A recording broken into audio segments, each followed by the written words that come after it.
Poemas são pássaros que chegam, não se sabe de onde, e pousam no livro que lês. Quando fechas o livro, eles alçam voo como de um alçapão. Eles não têm pouso nem porto. Alimentam-se um instante em cada par de mãos e partem.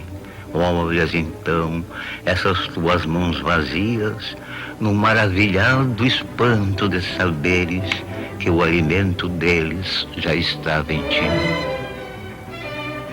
No dia 30 de julho de 1906, na cidade de Alegrete, no Rio Grande do Sul, nasceu um homem que tinha uma única vocação na vida: ser poeta.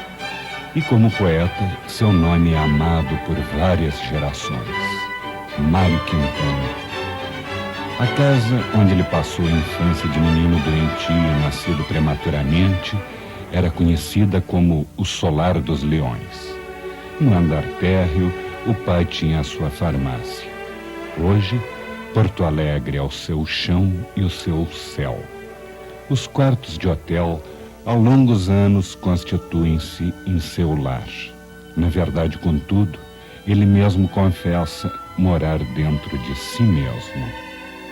O velho Solar dos Leões já não mais existe, a não ser em suas líricas evocações. Mas eu queria era ter nascido numa dessas casas de meia água, com o telhado descendo logo após as fachadas, só de porta e janela, e que tinham no século o carinhoso apelido de cachorros sentados. Porém, nasci em um solar de leões, escadarias, corredores, sótãos, porões, tudo isso. Não pude ser um menino da rua. Aliás, a casa me assustava mais do que o mundo lá fora. A casa era maior do que o mundo. E até hoje, mesmo depois que destruíram a casa grande, até hoje eu vivo explorando os seus esconderijos. Onírico, satírico, mas quase sempre lírico, Quintana transforma a realidade em poesia. O que há de mais corriqueiro ganha beleza através de sua ótica. Para ele, entretanto, o que significa ser poeta? Para mim, ser poeta significa, antes de tudo, ser gente. E para ser gente, com perdão da redundância, no meu caso, é ser eu mesmo. Porque é uma afirmação do seu eu. Porque a poesia, para mim, não é uma fuga da realidade, como muitos pensam. É um aprofundamento da visão da realidade, um aprofundamento da visão que a gente tem da vida e o aprofundamento em si mesmo. A poesia, para mim, é um instrumento de reconhecimento do meu mundo, do mundo dos outros e talvez dos outros mundos. E os seus versos, Mário, como nascem? Como nascem? Sim. Mas olha, nascem às vezes nas ocasiões mais imprevistas, não é? Eu sei que havia gente que trabalhava a hora certa, não é? O Lau Bilar que trabalhava das 10 da manhã às 12, tomando leite, imagina que barbaridade.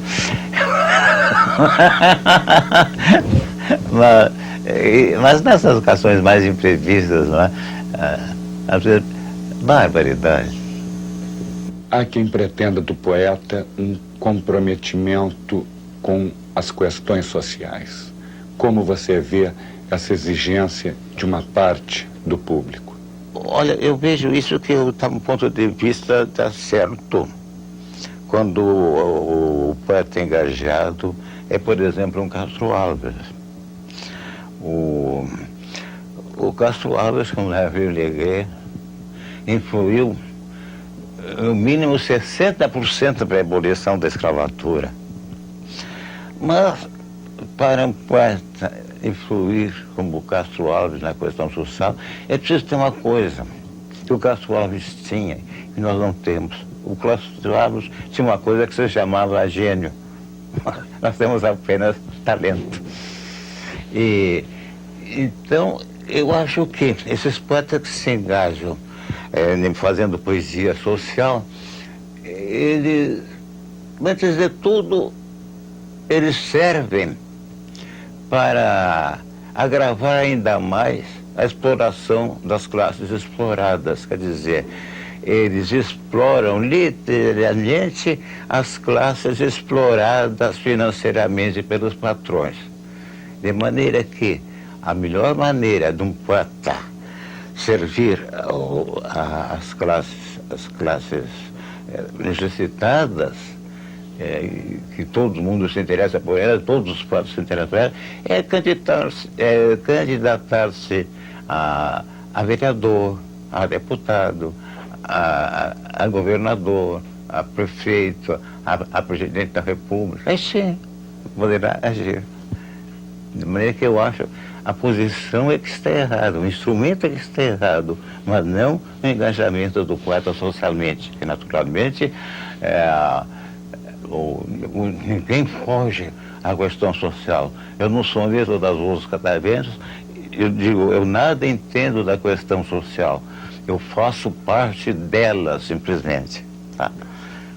Para Manuel Bandeira, Drummond e outros grandes da poesia brasileira, O Aprendiz de Feiticeiro é o seu melhor livro. Você concorda com eles?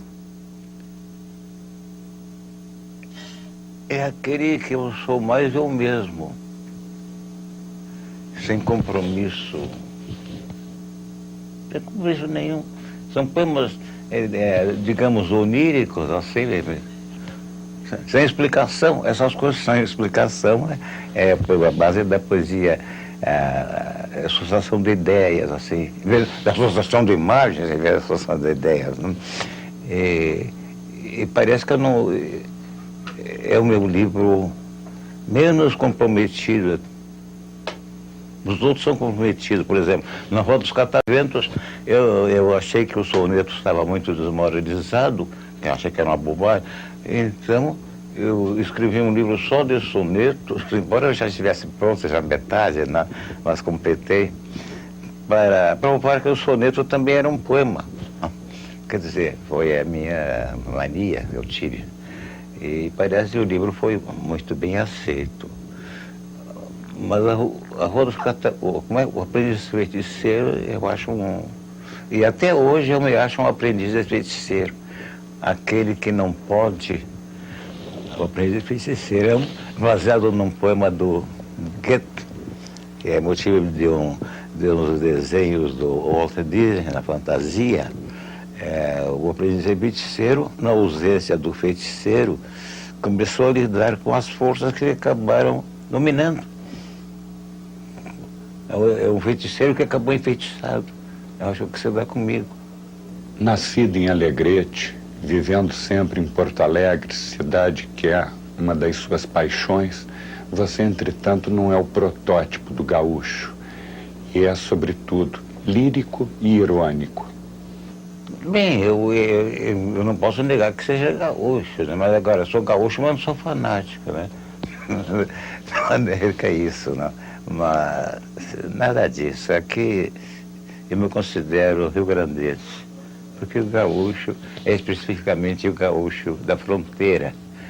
E eu sou contra os gaúchos de fantasia, né?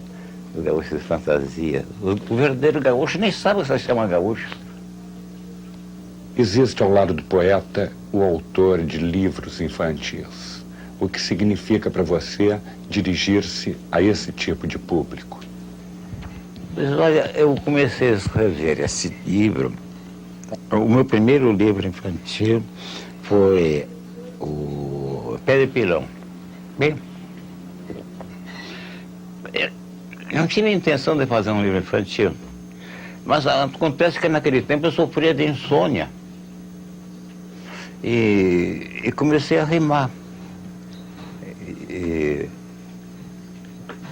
Peguei uma frase feita, por exemplo, a amada fez em mim gato e sapato, não? Gato e sapato, já me lembrei, comecei de fazer, baseado vagamente nas rimas, o passo ganhou sapato, foi logo tirar retrato, tá? Depois veio outro, o macaco rei artista era mesmo um grande artista. Olhe para cá direitinho, vai sair o passarinho. O passarinho saiu, o bicho assim conseguiu. Quando eu vi, estava uma história pronta. E acontece que essa historinha era baseada na poética das crianças. Porque as crianças gostam muito de rimar, especialmente para mexer com umas com as outras. Olha a Gabriela com a cara de banana, olha o João com a cara de feijão. E olha, isso caiu no gosto das crianças porque eu falei a linguagem poética dessas crianças. Era isso mesmo, rimas parelhas assim, isso é a minha historinha. As crianças gostaram muito do livro. Quando foi na creche do Correio do Povo, de funcionário do Correio do Povo, foi aberto estão procurando o nome, as crianças mesmo escolheram o nome, creche Pé de Pilão, tá certo. Então, elas se apostaram de mim, né? E daí escrevi outros livrinhos e tal, sempre com um público garantido e fiel. Ótimo, né? Que foi uma coisa que não foi pensada de propósito. Foi uma coisa que eu estava bem. Nascido em 1906, você ainda é um menino? Ninguém perde o menino que é, né? O menino que foi, não, o menino que é. Ninguém perde o menino que já foi. Solteiro até hoje, você, entretanto, tem as suas paixões desde o tempo de adolescência, juventude. Quais foram as mulheres, assim, que mais significaram e significam para você? Eu não posso dizer o nome delas, porque é perigoso, não é? Discreto. Não dá para dizer. Mas Greta Garbo... Não, a Greta Garbo é a paixão ideal, não é? Claro. Isso é a paixão de todos nós, não é? A Greta Garbo é uma coisa ideal. Não tinha nada de efetivo. E se vocês podem estar solteiro até hoje, exatamente porque eu sempre me apaixonei e a paixão é incompatível com o amor. Um apaixonado é ciumento, insuportável. E o amor não, o amor vive nos dois sem conflitos. A última pergunta, Mário. Valeu a pena ser poeta? Valeu. Se me fosse dado escolher outra vida, eu escolheria a mesma sem tirar nem pôr, com todos os contratempos. Todos esses que aí estão atravancando o meu caminho, eles passarão, eu passarinho.